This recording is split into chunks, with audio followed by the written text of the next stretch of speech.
I gotta make sure that she stays behind bars for the rest of her natural life.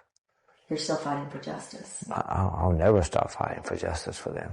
He remembers the long days of the trial, even longer days of the search. I mean, please bring them home. When Susan Smith lied to the nation, claiming a black man had carjacked her Mazda with little Alex and Michael inside. In truth, she'd sent them to their death at the bottom of John D. Long Lake. They were fun-loving little boys. As David looks at old photos, he recalls confusion over Susan's sentence. When she got sentenced to life in prison, I thought that meant, as many others, including the jury, that she would be in there for the rest of her natural life. Former prosecutor Tommy Pope says the parole board will look at the past and present, including Susan's behavior behind bars. She has sex with guards. You know, she has a little stint where it's all about her having social media friends. Records show she's currently lost privileges for profiting off the death of her sons. The whole case of Susan Smith has been a unique case in so many levels. So I don't believe she'll be paroled this time, but I wouldn't be shocked if it occurred. David's wife of 21 years, Tiffany, was one of the last to see Alex and Michael alive. Now she worries about seeing their mom. What will I do if I see her out in the free world? What would she do if she saw me? She plans to address the parole board, just like David. I'm not going to let what happened to them be in vain. I'll never stop fighting for their justice, which is keeping her in prison where she belongs. It's a betrayal that was felt in homes across this country. A mother begging for our help to find her sons, only to discover she locked them into their car seats and then rolled her car into a lake in Union County. To the vehicle. We have officers looking everywhere around we can right now. Even if you lived through it 30 years ago, you may have forgotten all about the yellow ribbons and the flyers taped to car windows. But Susan Smith's lies are something you never forget. Okay, I was stopped at a red light, and just out of nowhere, this black guy came up and just opened the door and jumped in the car. She claimed the man carjacked her children. Her desperate pleas quickly turned Union into a media circus. I want to say to my babies that your mama loves you so much, and your daddy, these whole families love you so much. You come from Richmond, Virginia? Across the nation, people looked everywhere for Michael and Alex. And not only just that community, but around the state, around the country, people were looking for that car, people were looking for the carjacker, people were looking for those kids, they were praying. Jesus loves me. They were setting up vigils, and we're really thinking they're going to be recovered. Over 9 excruciating days, doubts emerged. News leaked that Smith failed a lie detector test. I would say I haven't eliminated anyone from suspicion at this point in time. Her shattered husband, David, still trusting. Yes, I believe my wife totally. But his boys were rolled into the lake, where it took 6 minutes for them to sink, prosecutors determined. The only journalist to interview Susan Smith that night, our reporter, Cynthia Barnes-Booker, had a gut feeling. But what I noticed that evening, she could not look me in the eye. She kept looking down. And after the interview, when Tommy and I got back in the car to head back to the station, I said to Tommy then, I said, I don't believe this story. I think she's lying. I don't believe it. I just can't express it enough that we just got to get them home. That's just where they belong, with their mama and daddy. That's the news conference from Air 7, folks. On the 9th day, agents interrogated Smith again. Then the sheriff took her to a church to pray. We have sources that are telling us there's been a confession in this case. In case you're joining us, News Channel 7 has learned a confession from the mother, Susan Smith, has been given at some point this afternoon. We spent hours on the air. This is a story that we have all been talking about since 11 o'clock on Tuesday night of last week when we first broke the story at 11 o'clock. Then our worst fear. Susan Smith has been arrested and will be charged with 2 counts of murder in connection with the deaths of her children, Michael 3 and Alexander 14 months. Expected everybody so deep. I think there's anybody in the county that hadn't prayed and prayed and hoped. Sorrow quickly turned to anger.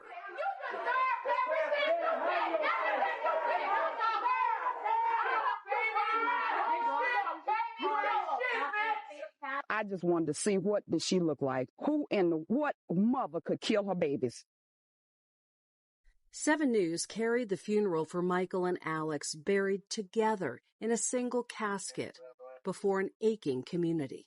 The prosecutor who thought Smith should die for her crime says the jury was never told she'd have a chance at parole. People always, see the Smith case as a success for me, and obviously I don't see it that way by virtue of what I thought justice would have been with the death penalty. Tommy Pope says even getting a conviction got complicated Sheriff Howard Wells and when the sheriff gave sympathetic testimony. Half the sheriff's testimony, because he was Susan Smith's godfather in a strange twist, half the sheriff's testimony was in mitigation for Susan. The former prosecutor is helping David Smith fight Smith's parole. Clearly from her behavior, her relationships with the guards, her pen pals, her sugar daddies waiting on her out. Susan has spent 30 years focused on what's best for Susan. And so I don't think justice has been served if she would get out now. Smith's most recent violation behind bars involves a filmmaker and an exchange of money. Gordon, I know you'll have much more on that and what it takes to get parole. The date is October 25th, 1994, Union, South Carolina. To the rest of the world, this was a Tuesday, a day of mundane errands, flickering television screens, and the quiet hum of American life. But for the residents of Union, and for 2 small boys named Michael and Alex, this was the day the world stopped spinning. It was the day the lake became a tomb. In this 2026 retrospective, we aren't just looking at a crime, we are looking at the origin of a social erasure. When Susan Smith stood before the cameras with tears streaming down her face, pleading for the return of her kidnapped children, she wasn't just lying to the police. She was performing a professional deception on a global scale. She was weaponizing motherhood, using the collective empathy of a nation as a shield for a dark, internal, tactical move. For 9 days, she held the world captive. She created a fictional predator, a dark-skinned stranger at a stoplight, effectively trying to use racial trauma as a distraction for her own predatory intent. But the 2026 archive tells us something the 1994 cameras couldn't see. It tells us about the anatomy of a choice. Susan Smith didn't snap. She didn't suffer a sudden break from reality. The forensic psychology of this case reveals a woman who was clearing a path. She was a woman who viewed her own children as obstacles to a relationship with a man who didn't want them. She performed a cost-benefit analysis on her own blood, and she decided that the benefit of a romantic pursuit outweighed the cost of 2 young lives. Think about the high-intensity horror of those final moments at John D. Long Lake. As the Mazda protege rolled down the boat ramp, Susan Smith didn't jump in after them. She didn't scream for help. She stood on the shore, a silent witness to a self-inflicted execution. She watched as the taillights vanished beneath the surface, the water closing like a heavy liquid curtain over the future she was supposed to protect. In that moment, she wasn't just a mother. She was a clinical architect of silence. Now, 32 years later, we find Susan Smith in the concrete loop of the Leith Correctional Institution. In 2026, the bravado of the 90s has been replaced by the identity erosion of a long-term inmate. She is no longer the tragic mother or the notorious killer. She is a biological archive. Her skin is a map of 3 decades of recycled air, flickering fluorescent lights, and the heavy metallic taste of prison life. She is witnessing the milestone erasure of her own existence. While Michael and Alex would have been grown men now, perhaps with children of their own, perhaps building legacies, Susan is stuck in a 7x12 box, counting the clicks of a guard's heels. The world has moved on, the technology has changed, the politics have shifted, and the city of Union has tried to heal. But for Susan, time is a static prison. Every morning at 5 a.m., she is reminded that she is the author of her own Living Death. She is the woman who traded the sun for a cell and the laughter of her children for the silence of a lake.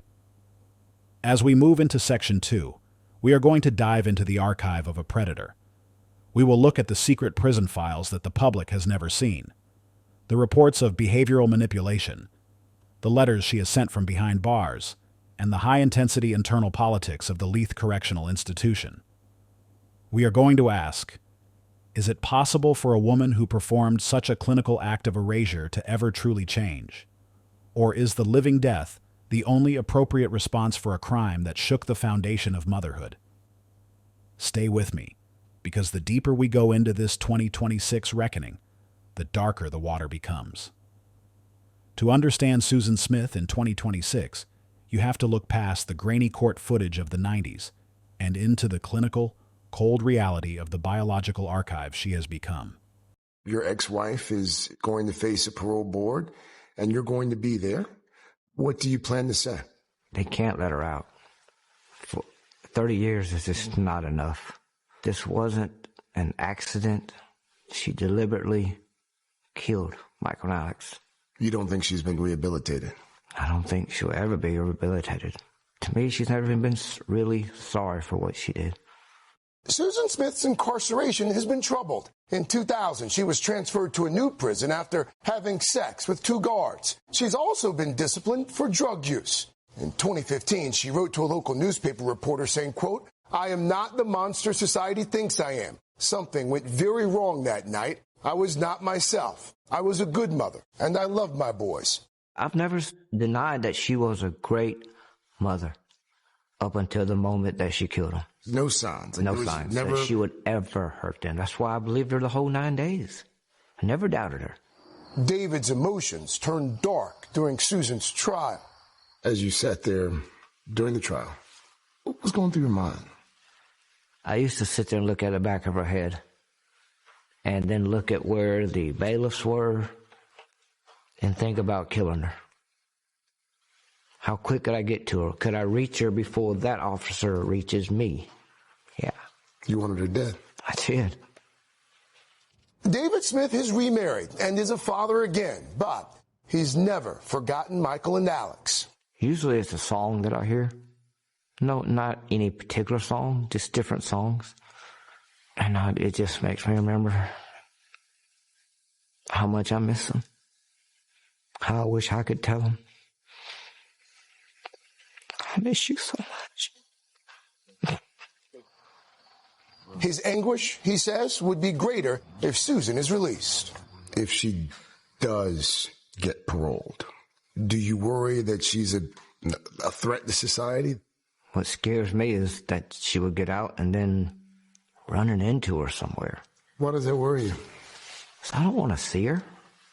I don't ever want to have to face her. Craig, God gives us free will. And that was her choice that night. Nobody else's choice. Nobody made it for her. She made the choice to murder Michael and Alex. Have you forgiven her? Of course. Why? It doesn't make the pain any less. But I had to forgive her. And to move on with my life, I had to forgive her because it was just going to eat me up if I didn't. As you might imagine, it's not been an easy time for David Smith. A lot of painful thoughts have resurfaced, but he's taken heart in all the folks who still remember Michael and Alex and honor their memories. We should point out we did reach out to Susan Smith's attorney. They declined to comment for our story. Talked to a legal expert down in South Carolina. It's highly unlikely that she actually gets paroled. But the David Smith that we saw there, he's come a long, long way. Behind the gates of the Leith Correctional Institution in Greenwood, South Carolina, Susan hasn't just been serving time. She has been engaged in a 30-year exercise of professional deception. While the world outside remembers her as the sobbing mother on the courthouse steps, the secret prison files tell a story of a woman who never lost her predatory ego. In the world of high-profile incarceration, there is a phenomenon we call institutional narcissism. For Susan, the prison yard became her new stage. The 2026 records reveal a history of strategic alliances and disciplinary infractions that shatter the image of a repentant sinner. Over the decades, Susan has been cited for sexual misconduct with correctional officers, a classic power move used by predators to gain leverage within a controlled environment. By seducing those charged with her oversight, she was attempting to dismantle the concrete loop from the inside. She wasn't looking for love. She was looking for tactical advantages, extra food, contraband, or simply the psychological thrill of corrupting the system that holds her captive. This is the anatomy of a manipulator. Just as she used a fictional carjacker to manipulate a nation in 1994, she has used her celebrity status within the wire to manipulate the staff. The files show a woman who is highly intelligent and acutely aware of her market value as a famous inmate. She has reportedly spent years corresponding with men on the outside, some of whom send her money and tribute letters. To Susan, these men are not partners. They are remote assets. They provide her with a sense of social relevance that the state tried to erase 30 years ago. But there is a darker side to the archive, the disciplinary isolation. When the manipulation fails, the mask of sanity slips. Susan has spent significant stretches in restrictive housing, what inmates call the hole. In these moments of total sensory deprivation, the identity erosion becomes absolute. There are no cameras to perform for, no guards to charm, and no letters to write. There is only the hum of the ventilation and the crushing weight of the living death. It is in these shadows that the ghost of Michael and Alex must be loudest. In 2026, the prison medical staff monitors her for the physical toll of this lifestyle. Chronic stress, the lack of natural sunlight, and the prison diet have accelerated her aging. She is a woman experiencing milestone erasure in real time. She has spent more than half of her biological life inside a cage. While the children she murdered would be reaching their mid-30s, navigating careers and perhaps becoming parents themselves, Susan is navigating the politics of a communal shower and the hierarchy of a laundry detail. The archive also reveals her parole preparation strategy. As 2026 unfolds, Susan has been working with legal proxies to craft a narrative of transformed motherhood. She participates in religious programs and victim impact groups, but the forensic psychologists who review her file are skeptical. They see the Wisconsin blueprint, as we call it in our previous case, of a woman who knows exactly what to say to sound like a survivor rather than a predator. They see a woman who is still mapping the escape, even if the escape is only a legal loophole. If you're seeing the patterns of manipulation that the mainstream media ignores, you're why we build these deep dives. Hit that subscribe button. We are turning these cases into a new standard for true crime documentaries. As we move into Section 3, we are going to look at the 2026 parole reckoning. We will analyze the specific legal hurdles she faces, the vocal opposition from the Smith family, and the biological reality of what freedom would even look like for a woman who has been archived for 3 decades. The water is getting deeper, and the truth is finally coming to the surface. In the cold, clinical reality of February 2026, the name Susan Smith has moved from the headlines into a very specific kind of legal purgatory. For decades, Susan and her remote assets, those followers on the outside who still believe in her professional deception, held on to a single date, November 4th, 2024. That was her first eligibility for parole. But as we stand here in 2026, the parole paradox has become her new prison. The paradox is simple, yet devastating. To be granted parole, an inmate must demonstrate true remorse and a low risk to society. But for Susan Smith, every attempt to prove her transformation only serves to highlight her history of institutional narcissism. I want to say how very sorry I am.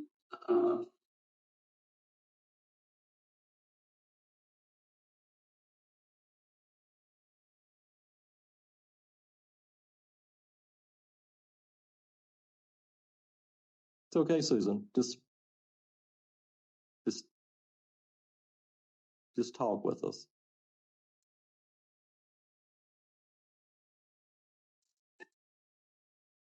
I know that what I did was horrible.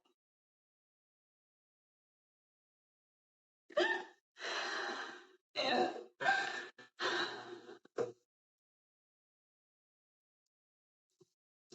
And I would give anything if I could go back and change it. And I love Michael and Alex with all my heart.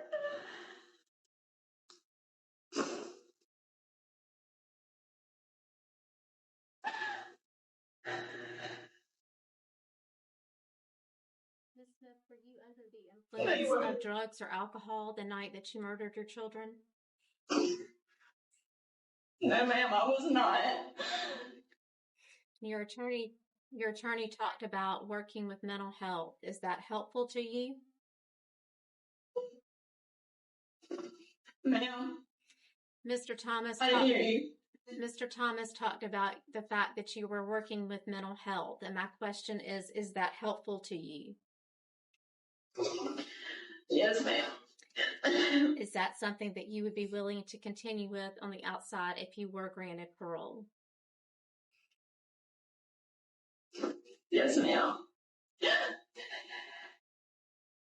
Ms. Smith, your crime took a lot of resources from the law enforcement community. What, if anything, would you say to the folks who worked so hard to find your children if you had the opportunity to speak to them today? That I'm sorry that I put them through that. I really, really am.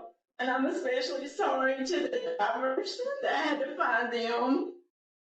I wish I could take that back. I really do.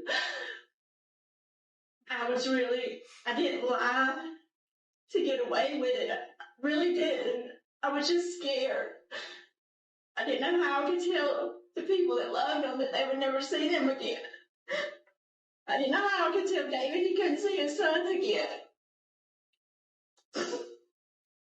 And I'm sorry. I don't know. I know that's not enough. I know it's not, but I don't know.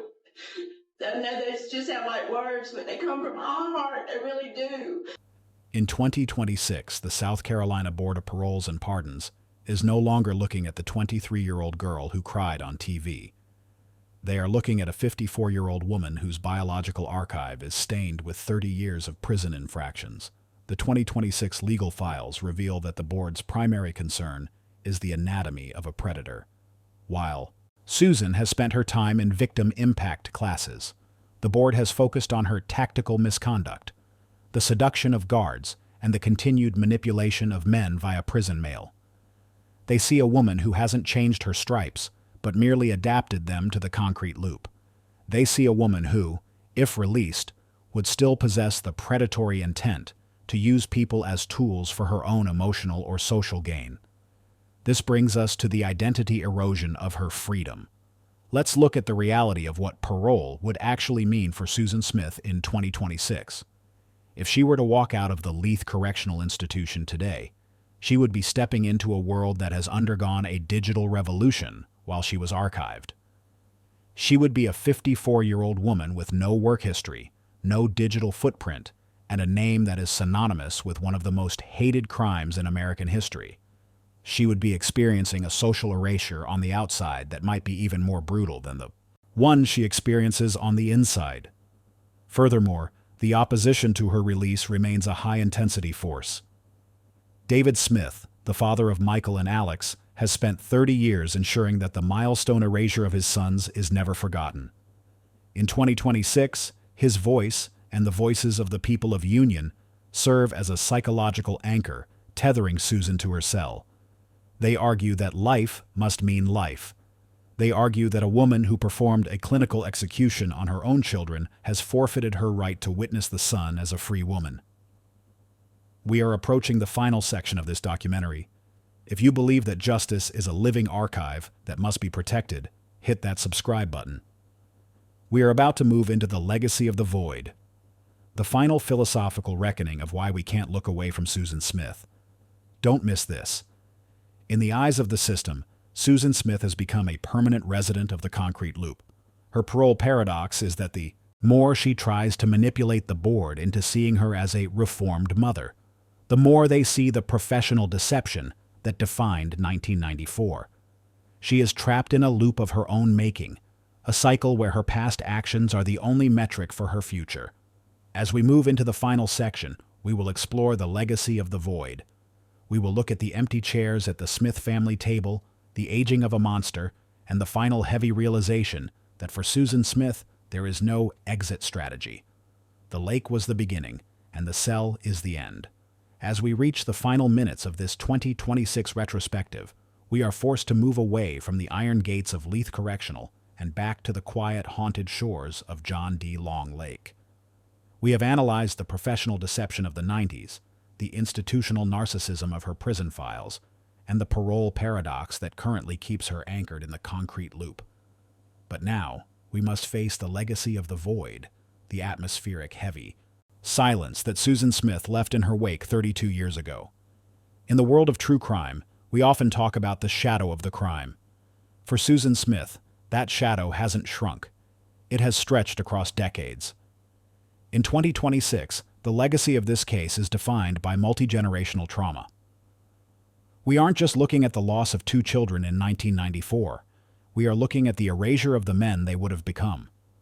We are looking at the families they never started, the careers they never pursued, and the quiet, everyday moments of joy that were clinically extracted from the world. This is the ultimate milestone erasure. The void isn't just a lack of Michael and Alex. It is a lack of everything they were meant to bring to the future. The 2026 sociological perspective on Susan Smith has also shifted. In the 90s, the world was shocked by the taboo of a mother killing her children. But in 2026, we view her through a more forensic lens. We see her as a pioneer of the digital predator mindset, even before the internet was in every home. She was the first modern case to show how a person can use a curated persona to hide a predatory reality. She paved the way for the social media masks we see today, proving that a smile and a tear can be the most effective tools of a clinical architect of silence. But what about Susan herself? As she faces the endless Monday of her remaining years, she is experiencing the identity erosion of a legacy she cannot control. In her mind, she may still be the main character, the woman the world is obsessed with. But in the reality of 2026, she has become a social archive, a cautionary tale rather than a human being. The world's interest in her isn't born of empathy. It is born of a desire to understand how the anatomy of a choice can go so catastrophically wrong. The legacy of the void also manifests in the physical aging of a monster. In 2026, the sallow skin, the graying hair, and the diminishing physical presence of Susan Smith serve as a biological receipt for her crimes.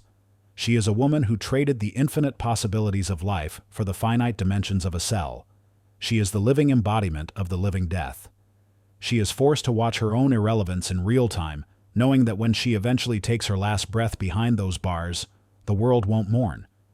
The world will simply close the file. We have spent time uncovering the final reckoning of Susan Smith.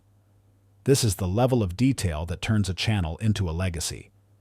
If you want to see more like this, deep dives into the names that shaped true crime history, leave a comment with the next name you want us to put under the 2026 lens. Hit that subscribe button and help us keep the vault open. Finally, we return to David Smith. In 2026, his resilience is the only light in this dark narrative. He has turned the void into a mission of remembrance. His existence is a constant, quiet rebuttal to Susan's professional deception. Every day he continues to live with dignity is a victory over the social erasure she attempted to perform on his family. He is the guardian of the memory of Michael and Alex, ensuring that while their lives were short, their legacy of the light outshines the darkness of their mother's choices. The story of Susan Smith is a closed loop of concrete and water. It is a story that reminds us that while the law can archive a body, it can never truly fill the void left by a predator. As the sun sets on another day in South Carolina, the Mazda protege is still under the water in our collective memory, and Susan Smith is still in the dark. This has been a Cold Case Chronicles documentary. The vault is closing on the 1994 lakefront, but the investigation into the human heart continues. Stay vigilant, stay grounded, and never trust a filter over a fact.